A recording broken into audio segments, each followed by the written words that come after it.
My workshop is fairly cramped, but I'm slowly stocking it up for micro soldering. I used to do this in the attic, but I've got a little small room dedicated to it now. The problem is choice of equipment. A lot of this micro soldering stuff is American and it's on 110 volts, which I don't really want. I've been using this Aoyue, whatever it is, 968A as a hot air, and that's fine. That works fine. I haven't got no problems with that. Also, this station runs a soldering iron as well, 70-watt soldering iron actually, but it's got the pointed tip, which is not. I've always used a chisel tip for everything, you see.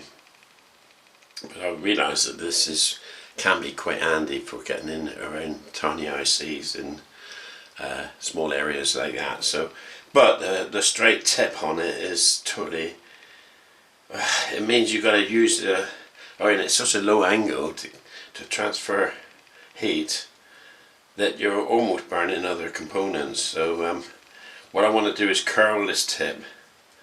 I'll use a bit of brown metal or something and squeeze it lightly in the vise or something to get a curved tip. I can rotate this, so I think, yeah, I can rotate this so I can position it correctly afterwards. The other problem is I don't like a big bunchy handle like this. It's just too clumsy for such a small iron. I'm used to Antex irons, which are really tiny, or the Metcal, of course. I've got a Metcal here, which is a nice, always short iron section, and get quite close to the work, steady hand, and a hot iron basically. But I thought, well, I wonder how I can adapt this one. This one has got this stupid air system, which is, I presume, is blowing air, because it's the same blower that uses the hot air gun, supplies the hot air gun. So what I want to do is rip all this crap off and just get down to the bare soldering iron. I'll end up hopefully with a smaller soldering iron grip, a smaller diameter grip here. I won't have this encumbrance on the top, which I don't need.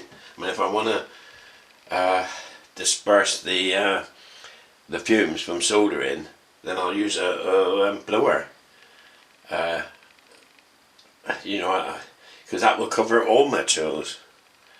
But whereas this only covers this one single iron, and it's quite crap really. I've never used it.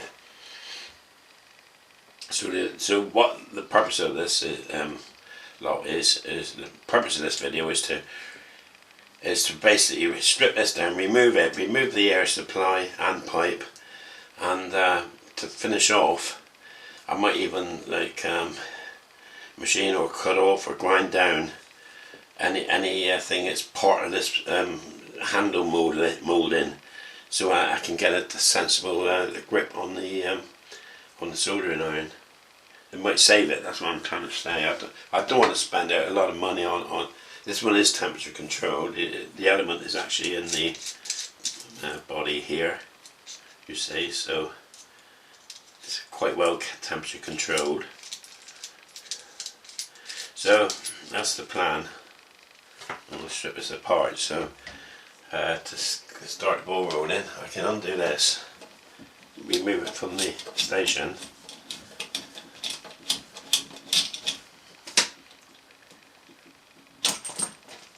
The air supply. I don't know if I might have to block this air supply off if I go this route, but that's no big deal either, is it really?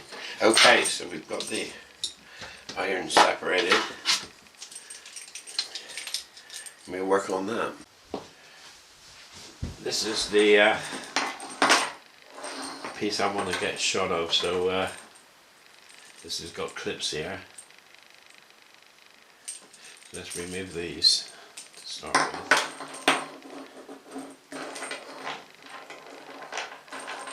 Actually, if you like these clips, they're very easy to make with a 3D printer.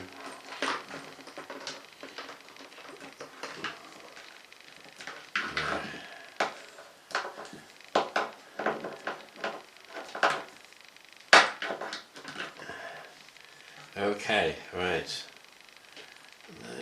Will this come off easily, or am I going to have to fight it? Hang on.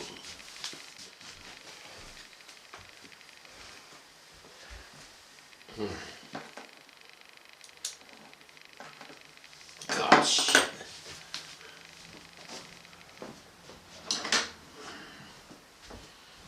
I'll get the Chinese screwdrivers one day.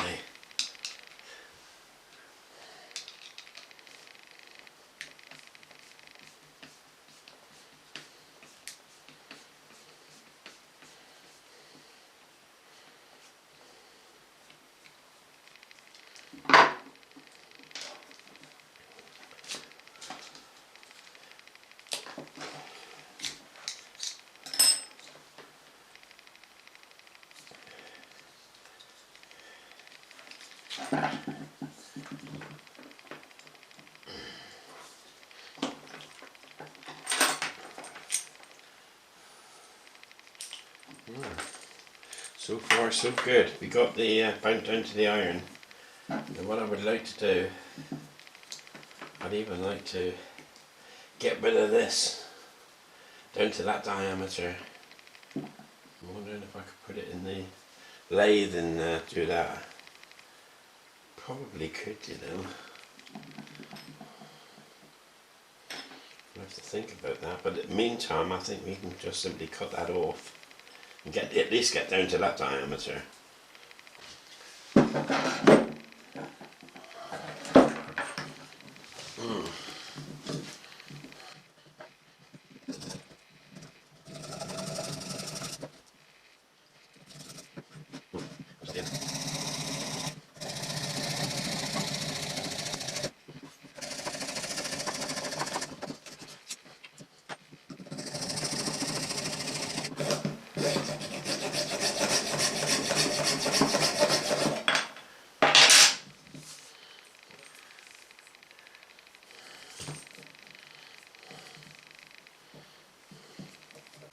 I'll try a kind of a rasp, see what happens.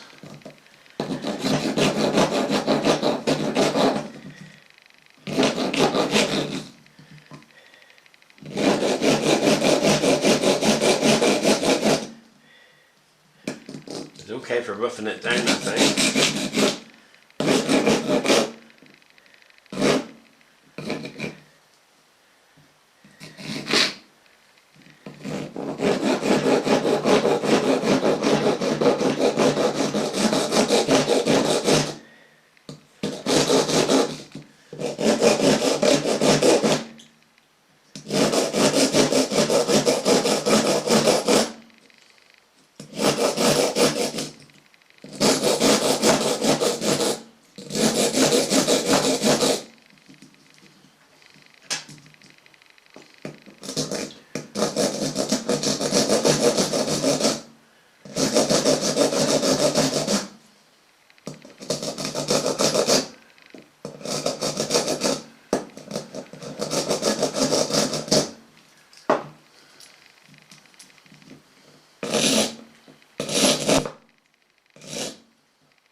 Right,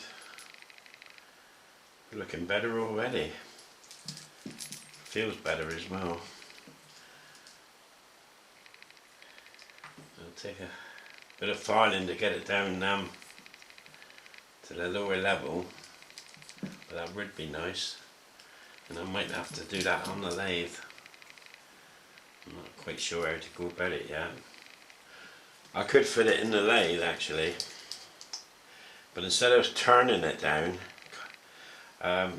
rotate the lathe by hand using a belt sander, like a thin sander, belt sander, to take it down. I think that would be the safest way to go about it, rather than have all these things like twisting around here. Okay, so that'll be the next one in the lathe, I think. And that, I'm thinking of bending the... or well, let's not say bend, curving the tip here with a large round piece of metal. Try and get a radius.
Okay, this is the result.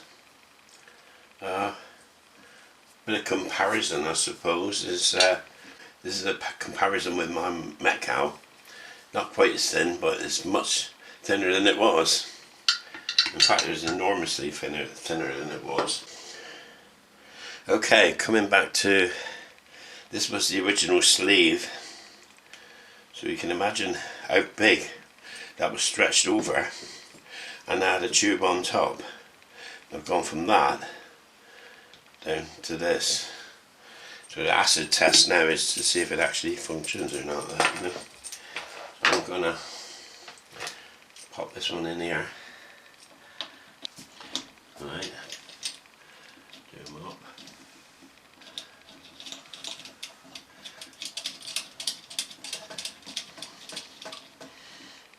And let's see how it fits in the holder now. The holder's up here.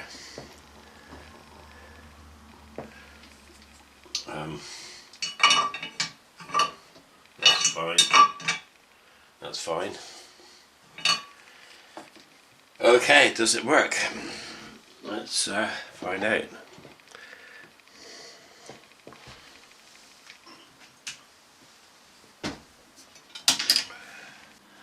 Okay, the iron on. That's 400, that's a bit high.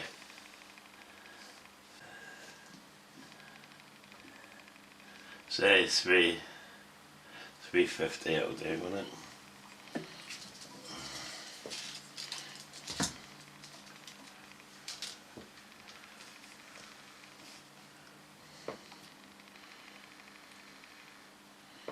Right, that looks good.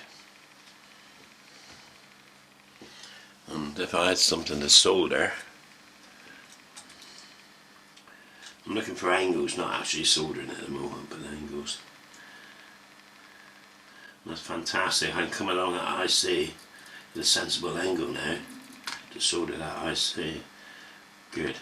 That's what I wanted to know. That's good. Right.